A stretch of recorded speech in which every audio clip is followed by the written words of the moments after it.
PG 150 ಜನ, UG ಒಂದು 50 ಜನ ಆಗಿದ್ದಾರೆ.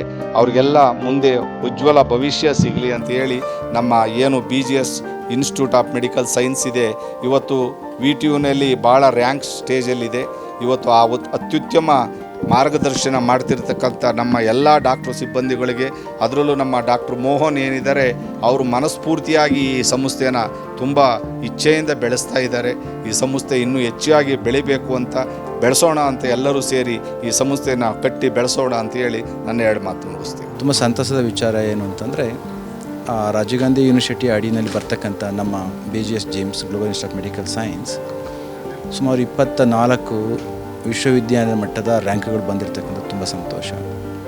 ಇದಕ್ಕೆ ಮಕ್ಕಳ ಒಂದು ಶ್ರಮ, ನಮ್ಮ ಅಧ್ಯಾಪಕ ವೃಂದವರ ಶ್ರಮ ಮತ್ತು ತಂದೆ ತಾಯಿಗಳು ಕೊಟ್ಟಿರ್ತಕ್ಕಂಥ ಪ್ರೋತ್ಸಾಹ ಎಲ್ಲಕ್ಕೂ ಕೂಡ ಭೈರವೇಶ್ವರನ ಪೂರ್ಣ ಆಶೀರ್ವಾದ ಇರಲಿ. ನಮ್ಮ ಸಂಸ್ಥೆಯಿಂದ ಓದಿ ಹೋಗಿರ್ತಕ್ಕಂಥ ಯಾವುದೇ ಡಾಕ್ಟರ್ಸ್ಗಳು ಕೂಡ ಯಾವುದೇ ಸಂದರ್ಭದಲ್ಲಿ ಯಾವ ಭೇದವನ್ನು ಕೂಡ ಮಾಡದಲ್ಲೇ ಸೇವೆ ಒಂದನ್ನೇ ಗುರಿಯಾಗಿ ಇಟ್ಕೊಂಡು ಸೇವೆಯನ್ನು ಮಾಡ್ತಾ ಇರ್ತಾರೆ.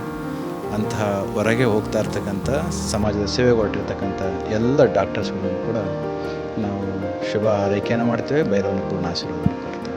ಒಂದು ರೀತಿ BGS ಮೆಡಿಕಲ್ ಎಜುಕೇಷನ್ ಸೆಂಟರ್ ಏನಿದೆ, ಇದು ಸಮಾಜಮುಖಿಯಾಗಿ ಕೆಲಸ ಮಾಡ್ತಾ ಇರೋದಕ್ಕೆ ಇದೊಂದು ದೊಡ್ಡ ಉದಾಹರಣೆ. ಇಲ್ಲಿಂದ ಡಾಕ್ಟರ್ ಪದವಿ ಪಡೆದಂಥವರು ಪರಿಣಿತರಾಗಿದ್ದಾರೆ. ಒಳ್ಳೆಯ ಎಕ್ವಿಪ್ಮೆಂಟ್ಸ್ ಇದೆ, ಒಳ್ಳೆಯ ಟೀಚಿಂಗ್ ಸ್ಟಾಫ್ ಇದೆ.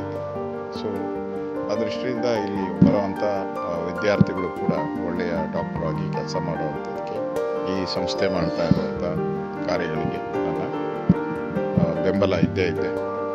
ಅದರಲ್ಲೂ ವಿಶೇಷವಾಗಿ ಪ್ರಕಾಶಾನಂದ ಸ್ವಾಮೀಜಿಯವರು ಈ ಸಂಸ್ಥೆಯನ್ನು ಇಷ್ಟೊಂದು ದೊಡ್ಡ ಮಟ್ಟಕ್ಕೆ ಬೆಳೆಸಿದ್ದಾರೆ. ನಾನು ಮೊದಲ ಬಾರಿ MLA ಇದ್ದಾಗ ಇಲ್ಲಿ ಸಣ್ಣ ಒಂದು ಸಂಸ್ಥೆ ಇತ್ತು. ಇವತ್ತು ಪ್ರಕಾಶಾನಂದ ಸ್ವಾಮೀಜಿಯವರು ಇದನ್ನು ದೊಡ್ಡ ಆಲದ ಮರದ ರೀತಿ ಬೆಳೆಸಿದ್ದಾರೆ.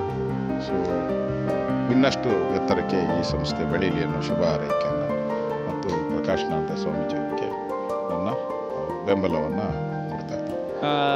5.5 ವರ್ಷ ಪೂರ್ತಿ ಕಷ್ಟಪಟ್ಟಿರೋದೆಲ್ಲ ಒಂದೇ ದಿನ ಒಂಥರ ಸಕ್ಸಸ್ ಸಿಗ್ತಾ ಇರೋ ಹಂಗೆ ಅನಿಸ್ತಾ ಇದೆ.